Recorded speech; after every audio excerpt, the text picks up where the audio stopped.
Hello,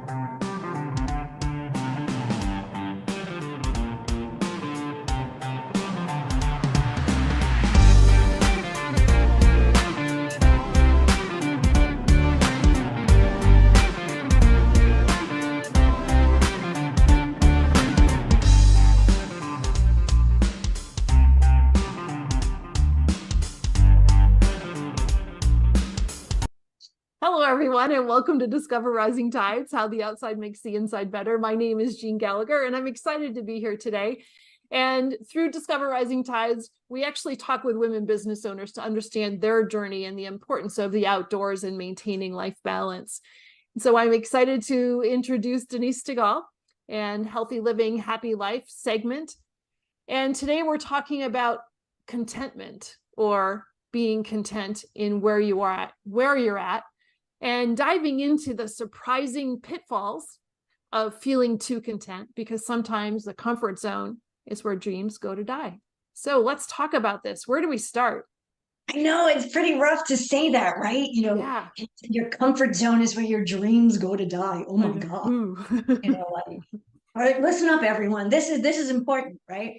So when, as a healthy living coach, I talk to people about living a healthy lifestyle. And part of that is mindset. Part of that is obviously eating and doing all the right things, all the healthy things that we know that we should be doing.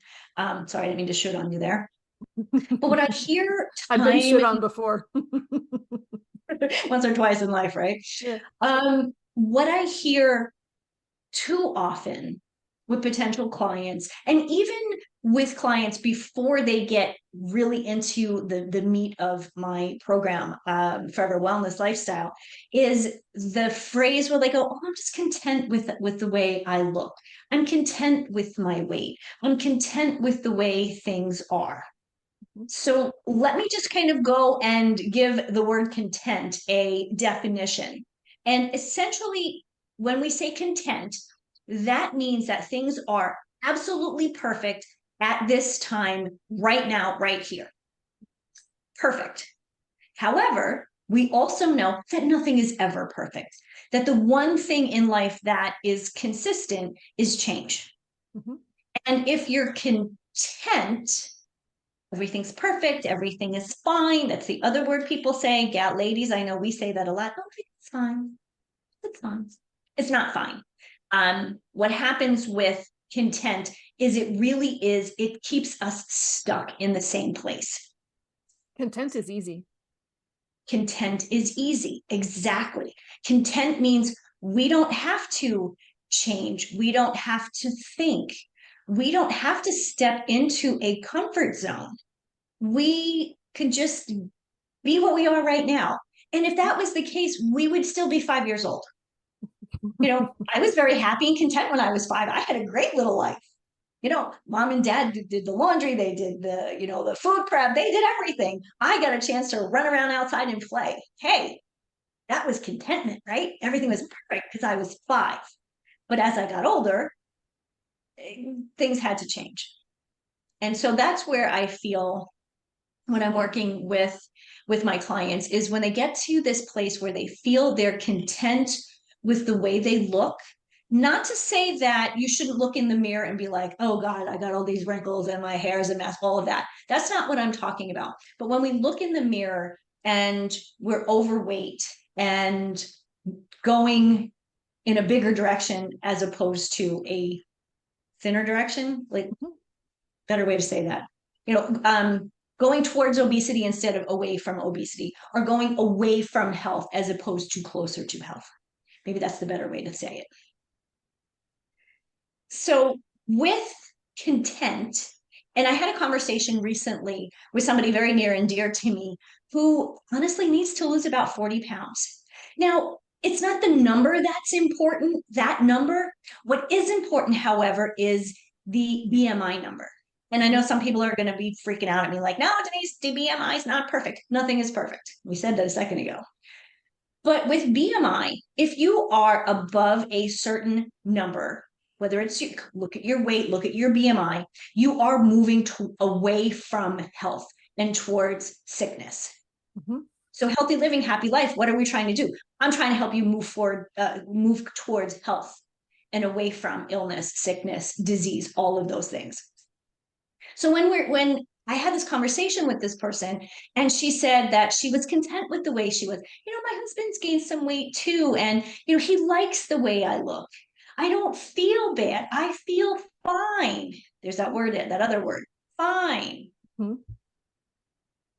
And yes, she may feel fine. She may actually not know that she doesn't feel good because she's felt the same way for a She's long used time. to it. Mhm. Exactly.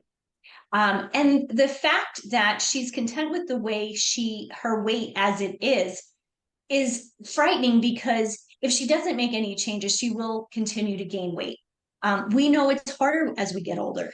Mhm. The last couple of years, from the time I turned 50 to 52, I've been struggling with like 10 pounds that just kind of popped there. And I'm like, hey, this is new, but I'm aware of it. I am not content with the fact that it's there. So I have had to make changes to my diet, to my exercise, to my sleeping patterns Mhm. in order to move beyond content. And some of the challenges, of course, with content, what does content lead to? Lack of motivation. Mhm. When it comes to your health, if you're not motivated to work toward a positive attitude towards your health, again, you're going in the wrong direction.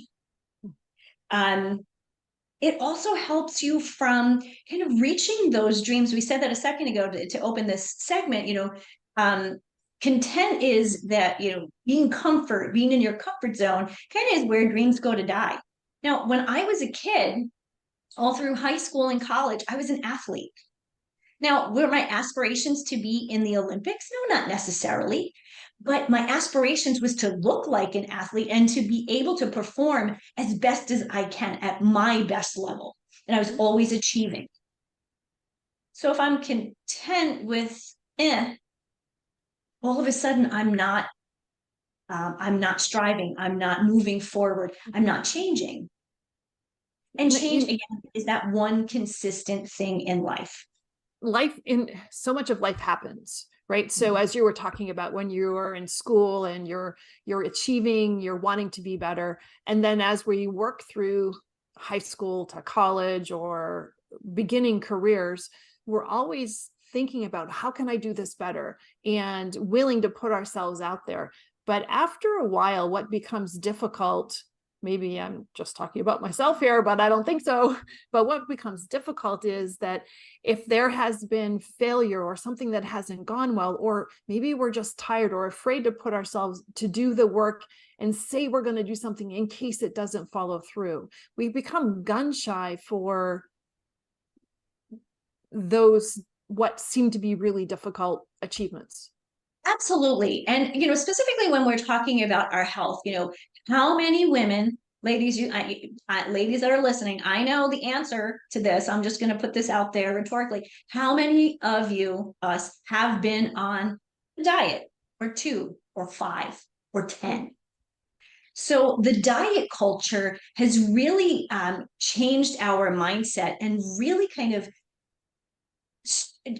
really, when it comes to motivation, being on a diet isn't motivating.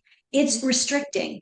And I think you're right. When it's hard, being on a diet, if you want to lose weight, oh, we got to be on a diet. We have to have this restrictive diet. No, we can't eat this. Oh, but we should eat that.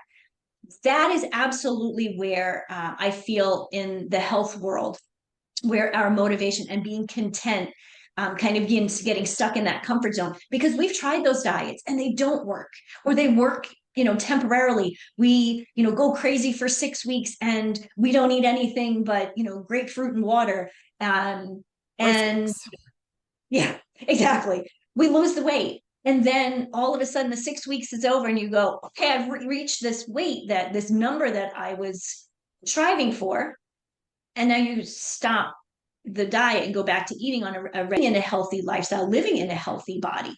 We can only do so much. There's always genetics, and sometimes we're dealt a nasty card when it comes to our health. Things just happen. You can do all of the things right and still get sick somehow. I think too, so we, in the Twitter world of 140 characters, when it used to be 140 characters, right? So, or when it used to be Twitter for that matter. X.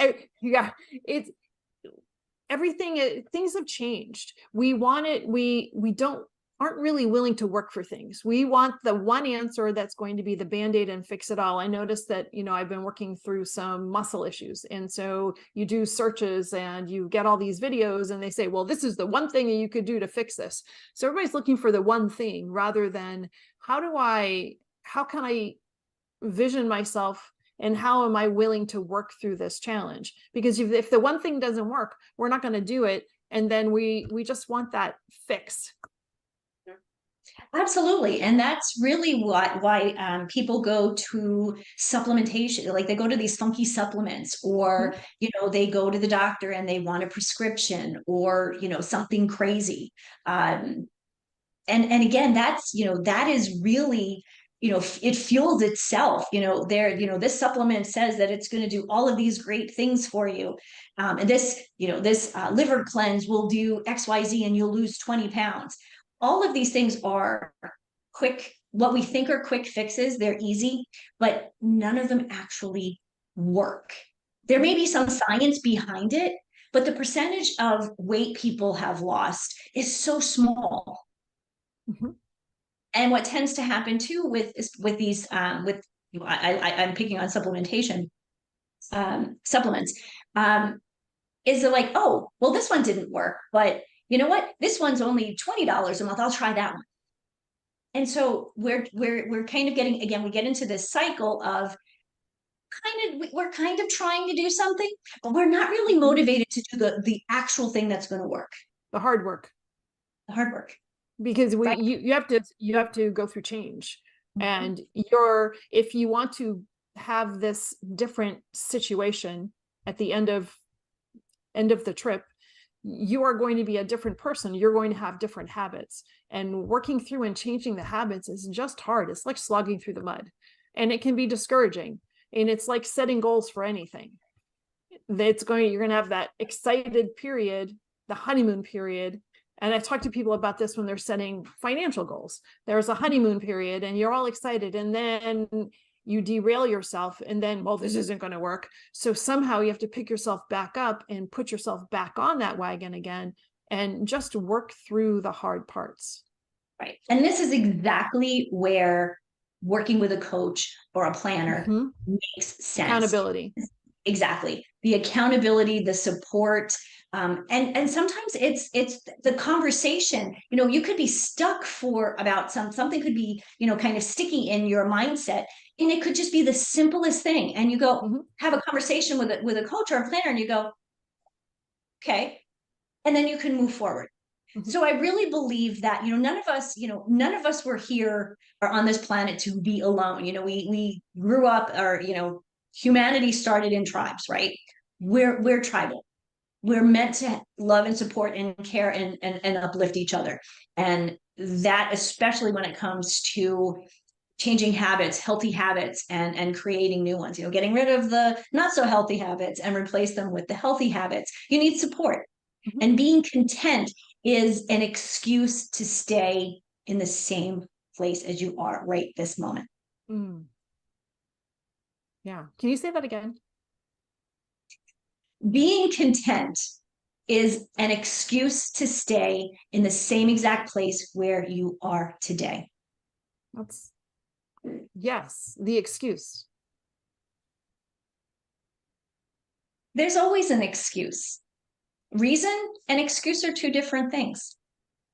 There's never a reason why we can't eat healthier, why we can't move more, why we can't have better sleep habits, better mindset practice, gratitude practice.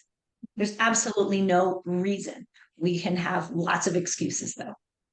And content is truly the biggest excuse I have seen across the board with clients. Fantastic. Thank you. Thank you so much. I appreciate that. And so don't make a list of, actually, I would encourage people to do this, to write down when you are thinking about it's not worth the work? What are the excuses? Recognize those, and maybe something will come up from that journaling process. I love it. I think that's perfect. And again, we're talking about health and healthy habits. Content absolutely trickles into other aspects of life too. And we'll definitely touch. We're going to talk about that too. Well. I'm excited. Thanks so much, Denise. Appreciate it. Absolutely.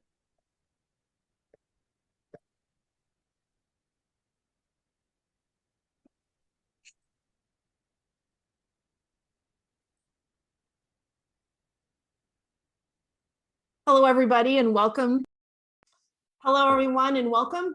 My name is Jean Gallagher, financial advisor, founder of Seaside Solutions, and founder of Discover Rising Tides.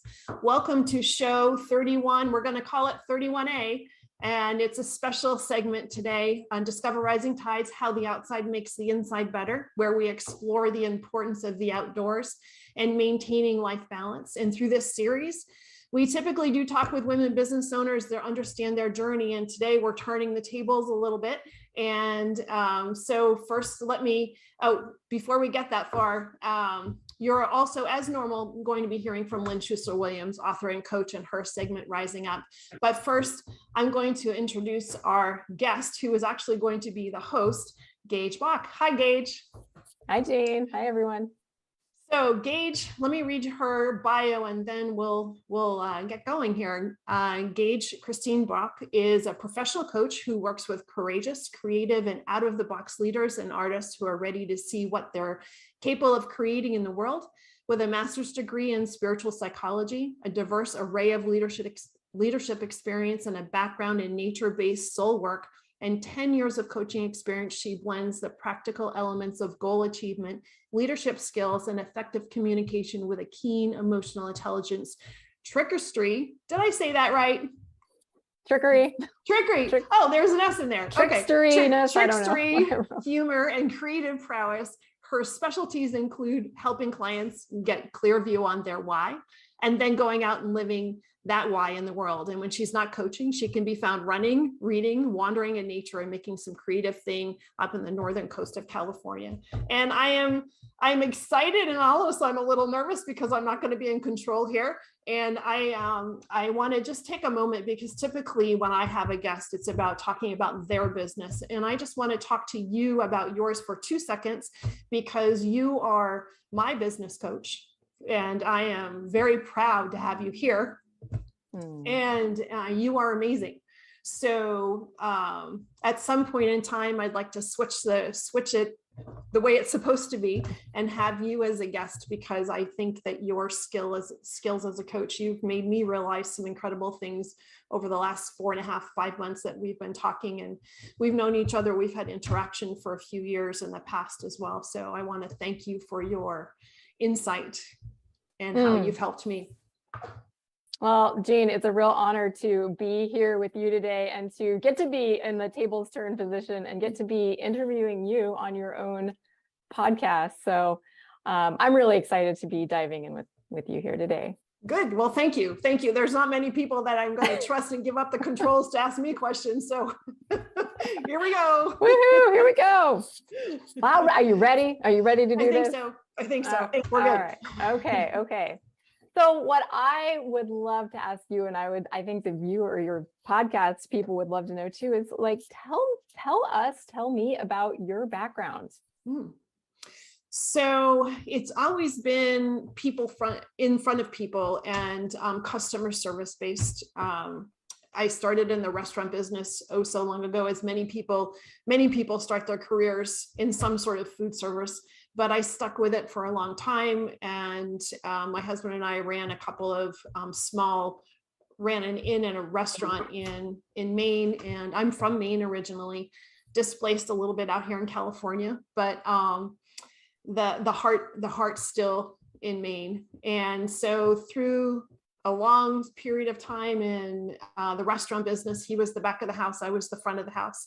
And then we transitioned to we had young kids, right? And restaurant business and young kids is a tough combination. So we made the transition out of the restaurant business, but then I transitioned into what sounds horrendous, but it was really the most impactful thing that I've done is I worked for a credit card company in New England for almost 12 years. And it was empowering, it was educational, and it really taught me the basis of customer service. And over every single doorway, it said, think of yourself as a customer. And that really stuck with me. And then we made a transition to some warmer climates after our kids grew up, and ended up in Florida for what was supposed to be a short stint, and it was 10 years. And that's where I started financial services. So I want to pause you because what you just said about that thing that you saw over the door at the credit card place, like think of yourself as a customer. What was impactful about that for you? Everything. Our take on the credit card business is, it could be a whole nother conversation, right? But the company itself, when I worked with MBNA, and you talk with many people that worked within the company, how it changed our lives, because complacency was devastating. One of the sayings that was on the walls, there are quotes on all the walls and all of the campuses all over New England and Delaware, and in their expectations. There was expectations that the customer comes first. There was expectations that people should be empowered to take care of the customer. And the customer, in any document that was written internally, had a capital C on purpose, because they were the reason that we were there. And it's just a different outlook that you have from most businesses, and especially in the corporate world. Through this podcast, I've talked with many people that have transitioned from corporate to entrepreneurial, and everybody's experience in the corporate world is very different. And it was hard, but it was different because they expected us to do the right thing, which you don't always hear in a corporate environment. And the do the right thing is really important. Yeah. So help explain to us how from that credit card job to to financial services, like what did that transition look like? And take us up to today. Rough. Well, whenever you're leaving the structure of a job, you have a structure. You have somebody that's telling you what you're supposed to do. Even if you're in a management position, as I was at times, there are people that set your expectations, and you have deliverables that you know that you need, and you're requiring deliverables from others as well, and delegating. And so when you leave the structure of a corporate job and you go to you open your own business, then the only person to tell you what to do is yourself. So as I was, the last guest that I had, Erin Marcus, she talked about working without bumpers, right? And that's exactly what it's a great statement that creates a wonderful picture, because truly when you're self-employed, you're creating your own bumpers and you're making your own rules, but you're only as successful as the work that you put into it. And so for me, the transition was very different. So the conversations that I have with clients are similar to the conversations that I had then too, because it is really about learning and listening, and learning how to talk with people, and also learning when not to talk and let them talk. So that part was similar, but the transition to becoming self-employed was really very different, because it was unknown waters. I had never done anything like that before, and I didn't know anybody. So a lot of times when you start your own business, you have a warm market to work with. So that warm market helps you meet one person that will lead you to another, that will lead you to another. And that's something that I didn't have. So that was a challenge. Tell us about what you're doing today with people, how you're working with them. I love to teach. And I love to learn about everybody's situation, because it's inspiring, even when they're going through difficult times, because the story that they tell is so important. to them, right? And to my ability to assist. And it's almost like putting together a puzzle where you're asking questions and you're deciding. There's no script, and I don't have a checklist, because if I had a checklist for you and then I use that same checklist for the next person, it really wouldn't be appropriate, because your questions are different and situation is different from theirs. So it's really like a blank canvas. And so I'm asking questions and I'm listening. And I think the hardest part for me was to learn how to listen and learn how to be quiet and ask questions versus tell.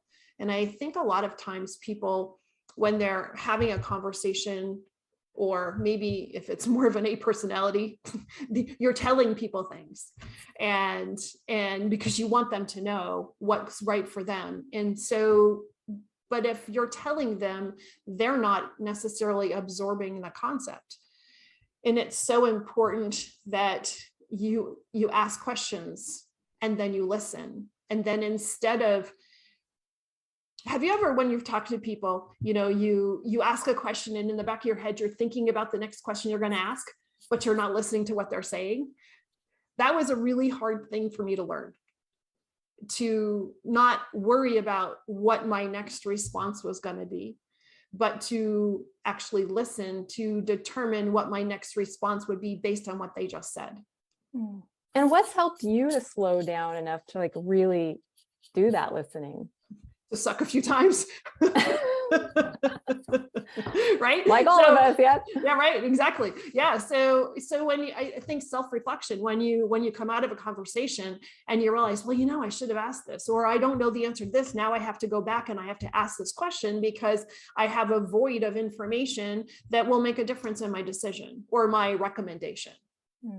So I think that the ability to look at how did that go and what could I have done better, but also sometimes listening to feedback, good or bad, I think is really important too. Or the challenge is asking for feedback.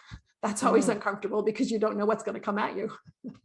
Yeah. Well, I have something I really hear is, that thread from that credit card company you worked at that said, think of your customer as yourself. Think of yourself as a customer. As yourself as a customer. I hear that thread kind of having, it's like you pulled it through to how you are with your clients today. And I don't know if you said it, maybe I didn't hear it. And I don't know, I'm not sure if your listeners know. What do you do today? How are you working with people today? Well, today I'm a financial advisor. I've been a financial advisor for about 17 years or something like that. A lot of years. It's a lot of years for a couple of days here and there. And so really my job is to do just that. My job is to determine where people are, where they want to be, and then to make a plan that's going to help them get from point A to point B. And a lot of times they're not quite sure where point B is going to be. So that's almost the fun part, is that we get to figure it out together, because it's not just me saying, here, this is what you need to do. It's me saying, hey, what do you want? What's really important? Why? But also, why is that important? And how does that figure into where you are, and how does that affect what you're willing to do between now and then to get there? I make up, that's where that listening piece comes in really strongly or important. Also, I'm so curious, because I don't think you and I have really talked about this in our coaching, but what's your why? Like, why help people in this way? What's important about that for you? It feels good. It's a lot of fun because I really enjoy talking to people, and that's kind of where this whole podcast thing came from. And we'll talk about that eventually too. But I think that it's I'm not an 8 to 5 person. I never have been. Maybe it's because the restaurant business ruined me for that. I like the flexibility of working when I want, and I don't like to be pigeonholed into anything, but I also don't like to have a repetitive response job, right? So every day that I talk to a client is different, because the conversations are different. The work in the background is very much the same, but the conversations that I have with people are very different. And I know that if I'm having a hard day, being an entrepreneur, there's this picture that I saw of being an entrepreneur, and it's this graphic, and the day of an entrepreneur at 8 or 9 or whenever your day starts, it's right here. But then all of a sudden it dips down because something goes wrong, and then something good happens, and then something bad happens, and it's this up and down until the end of the day. And quite often, whether things are going well or you're just having some challenging times, I know that if I have a conversation with a client and we get into these kinds of discussions, it makes my day better. It helps remind me of what my why is. As you're speaking, Jean, I can really hear that the word I'm going to use is passion that you have for helping other people, to hear the natural curiosity you have about learning about them and hearing their stories, and then to help them kind of even get clear on where they want to go in the future and help them to create that. Yeah, thank you. Yeah, I think so. And also that does is it builds relationships. And the relationship part is really important, because when you're talking to people about money and finances, it can be uncomfortable. It can be vulnerable. And there has to be a certain level of trust or comfortability for that person to be comfortable asking a question of me about something. And because quite often people say, well, I have a silly question. Well, there are none, because every question is important. And when a lot of people don't understand how their money works. So asking a question about something so personal and they don't understand creates a level of vulnerability, and they have to be comfortable asking that question. And that's where the relationship building piece helps, so that they're comfortable saying, hey, I don't even understand that. Can we talk about that for just a second? So something I'm making up is that you have learned to get really good at helping people feel comfortable in vulnerable conversations. Yeah, I think so. And in the beginning I wasn't, right? So and whenever anybody starts anything, they're not as well versed as after they've done it, year after year. And it's one of the things that, and I didn't realize in the beginning that would be the most gratifying piece. The listening, or the helping people open up. Yeah, all of that, right? Exactly. Just like the conversation parts. I wouldn't have expected. Sometimes, if I look back, I'm not surprised, but I wouldn't have expected that would be the best part. That's so cool. So because you just mentioned the podcast a couple minutes ago, can we transition to talking about Discover Rising Tides? We can. All right. So why do you have this podcast, Discover Rising Tides? Well, Fred in the background had bugged me for years that I should have a podcast. I'm like, what are you, crazy? I don't have time for that. And then I started thinking about doing something from the heart, or doing something that's important, and whether people want to listen or not, that would be great if they do. But so I really batted a few things around, and in the very beginning stages, I know you remember, I pulled you and one of my other mentors, my yoga teacher from where I live here, Julie Moore, and two people that I trust that will give me direct feedback, good or bad, right? Positive or challenges. And it was an interesting conversation because neither one of you knew each other. And so I popped you into, because it was COVID, and I popped you into a Zoom screen so the three of us could have a conversation. And I just really wanted to have some thoughts from both of you that I immensely respect. And do we have something here? Is this something that might work? And in the beginning, it wasn't really a podcast concept either. It was I think I want to do something, and here's what the platform might look like. I kind of tossed a website together, and I really don't know which was. I put a bunch of pictures that were important to me together on a website. I think I have something. And then meeting with Fred and Michelle a few times, from Mediavine, and just throwing some concepts around. It turned into Discover Rising Tides. And then, so there's the platform, or the name of a platform, and then what do you do with it? And so we had some kind of throwing some ideas around about, well, what would be topics of a podcast?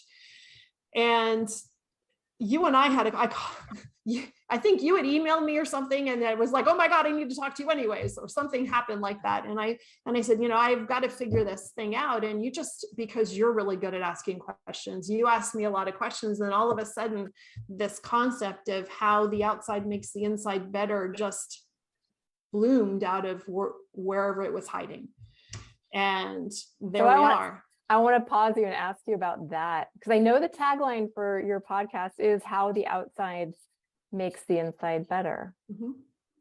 Will you tell us, or tell me about, what is that for you? What does that mean? Everything. Yeah. So being outside is really important. And I think too, it helps when things are tough, when business is hard. I know that I haven't been outside. When I go outside, business is better. And but what's interesting is defining what outside is, because sometimes it's taking a book and just sitting outside and doing nothing. And sometimes it's a good hike. So, or somewhere in between. And then, one of the things that I struggled with in Maine, and I grew up in Maine, in New England, between Maine and New Hampshire, and we raised our kids there. And one thing that was always a struggle is when winter came. And when winter came, if you didn't shift yourself into the mentality of being outside in the winter, or like when I was working at MBNA and I worked 6 days a week at times, and you go to work in the dark and you come home in the dark. And then Saturday, if it wasn't sunny out, there was no sunshine, or you just didn't get outside.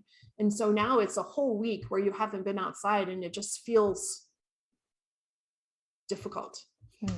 So translate that many years later, and the pattern's really still the same. So for me, my success is, how do I take care of myself in my business? Because then again, I'm a sole practitioner on purpose, intentionally, rather than working for a large firm. I want to make my own rules.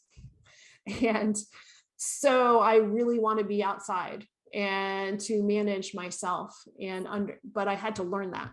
I didn't realize how important it was until you go through a deficit or you're inside a ton, or you're just not taking care of yourself. And then you realize that, there's a downward spiral that happens. Yeah. So when you say outside, mm-hmm. I assume, but don't let me assume, because I don't like to assume, you mean nature. Do you mean nature outside? Yes. But that's my answer. And that's a great piece of this, because the definition is so broad for so many people. But go ahead. Two good listeners trying to talk with each other.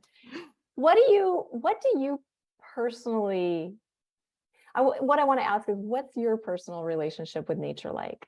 Or what do you get from it, the outside?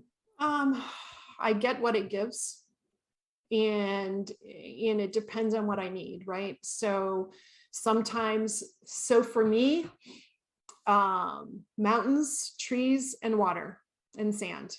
Those are the things that I need. This is the most inland I've ever been in my whole life for any length of time. I'm in Auburn, California, so I'm a couple hours from the ocean. There is water, there are rivers, which water's there, but there's mountains. And what I was interesting was when we were, when we first moved here, it led me to the woods.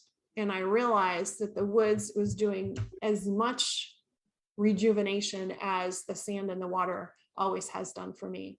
So just understanding what's available, and I'm grateful to live where we do, because I do have the ability to get outside as easily, where, and I don't do well with a lot of tar in cities. I know that for sure.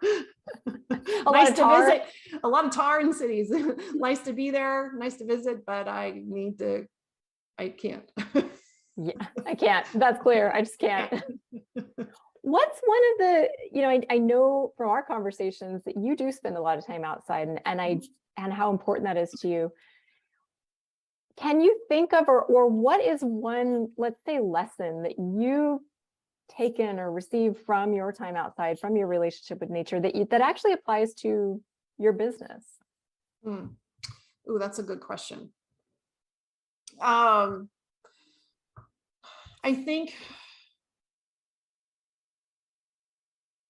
realizing that if I need this, what do the people that I'm talking to need? And it's not going to be outside for everybody, right? But it is about, for some people, it's communication between themselves. Maybe that's the piece that's missing. And where's the disconnect? If there is a disconnect at all, or, if somebody's really focused and worrying about one particular area, how are they recentering themselves in order to be able to step back and take a look and see from afar, that maybe they're either off base or not centered. And it's difficult to put into words, but I think figuring out what's important for me to be more balanced has helped me when I'm dealing with people, and maybe recognizing some things. Though I am not a psychologist, I am not educated in any of those places, or a marriage mediator, but all those things come into play.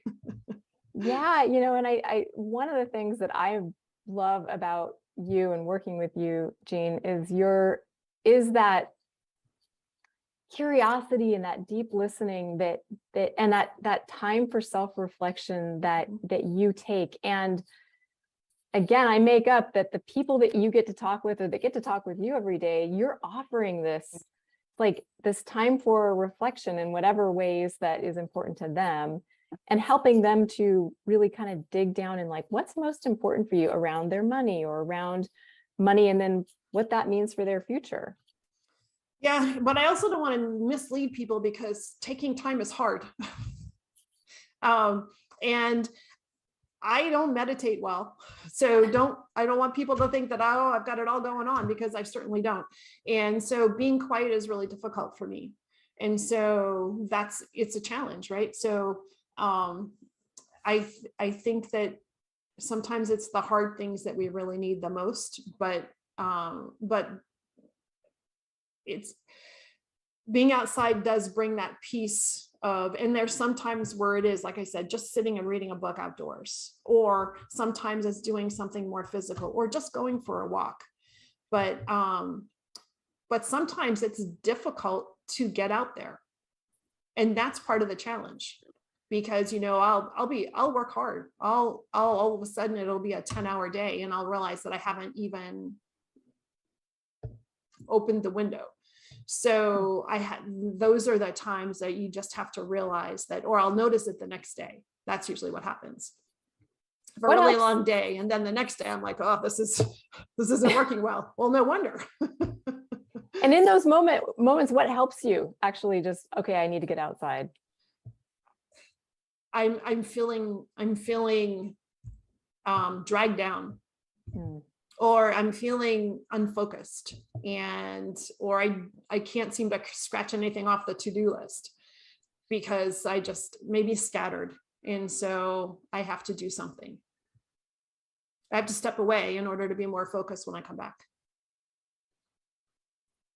So this kind of leads me into my next question. I have these two questions. They're like burning desire questions. And one is, you've worked with people for 17 years in this capacity of helping them plan for their future financially.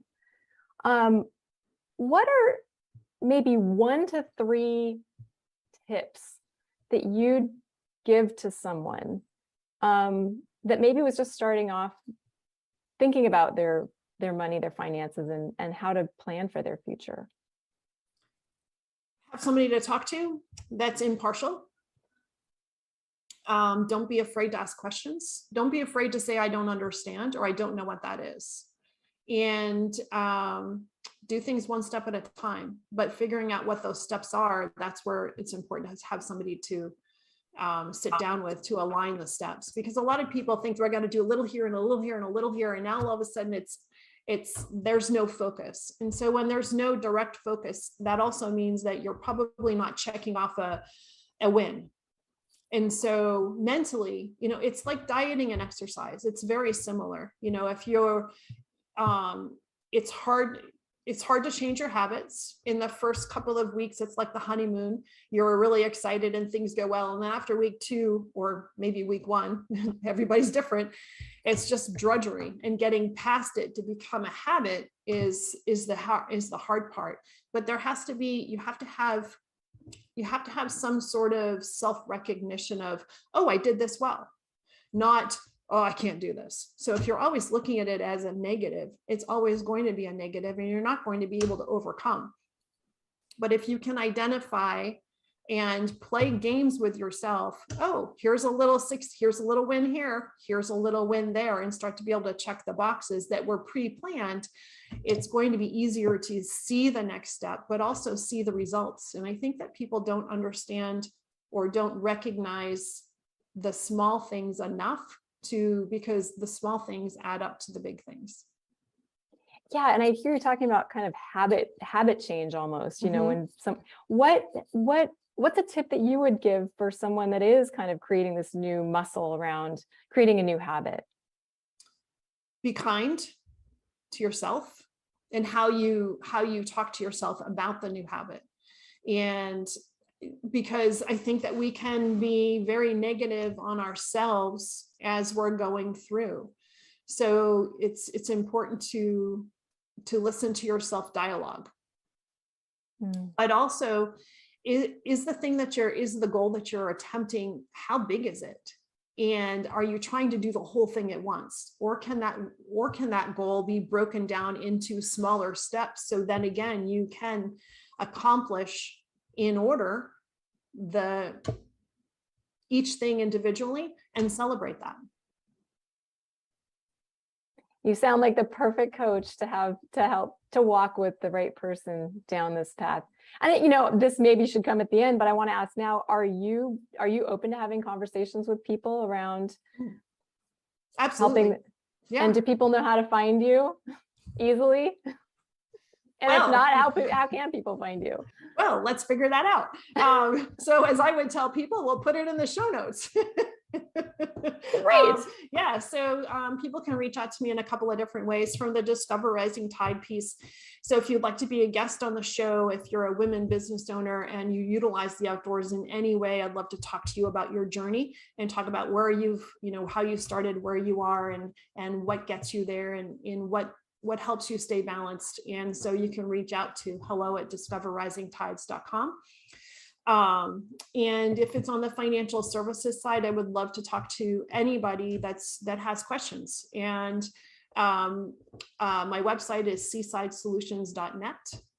And my email address is jgallagher@seasidesolutions.net. You can reach out to me there too. Awesome. And we'll put it in the show notes. Oh, great. Always in the show notes. Can I ask you one more question? Maybe. I don't know, because the last questions you already asked me are really uncomfortable every single time. You've been doing a great job of answering them. The last one is really, what's next for you on your journey? That's an interesting question. So that's pretty fun. So last year, and I don't know where this will take us, but last year my husband and I purchased a piece of land in Maine because we need to be home for at least sometimes. And so he's there now. And next year we're going to build a barn. So cool. That's all I talk about, is going to build a barn. So barn building next year. And so we'll have a place to go off season. We're not moving full time, but it's nice to be able to have something that's ours there. And for now, we're in California. Our family's out here too. So what does it look like? I'm going to be doing this for a very long time. I've mentored with more mature financial advisors that are in the different season of their business, and to understand what does that look like as we transition from working hard to continue to support our client base. And so I'm very fortunate in this career because you don't have to retire. I can still do what I'm doing. And so I plan to be doing this for a very long time because it's incredibly fulfilling. Well, the world is luckier and better off for us having you in it. So thank you for how you show up for your clients and how you showed up and answered these questions today. I really appreciate getting to talk with you, and thank you for letting me ask you some questions on your podcast. No, I'm glad. I'm glad that it was you, and I made the choice on purpose. And so if anybody needs a business coach, I would like to put your contact information in the show notes too, if I may. No problem. Because you are amazing, and it's been a good year, and a lot of it has to do with your guidance. So thank you for asking me questions, and thank you for being here today too. Thank you, Jean. Blessings. Thank you so much for listening today. Today's show is sponsored by Seaside Solutions, my financial services company. As a business owner, it's easy to be pulled in many different directions, and often taking care of yourself plummets to the bottom of the list. For me, I find myself outside to reground. My time outdoors helps me manage my day more effectively and be more present for my clients. Through this, Discover Rising Tides was born. At Seaside Solutions, we truly believe that education is the foundation of financial wellness. Our primary focus is to provide guidance that is designed to help you achieve your long-term financial goals and visions. Working with a plan allows space for doing more things that you love, like being outside to make the inside better. If I can help you create or realign your plan, or if you would like to be added to my weekly newsletter, please let me know. This week's topic was 5 ways to set more achievable goals. Your referral means the big, beautiful world to me, and if I can help, please let me know. And thank you so much for listening, and see you next time.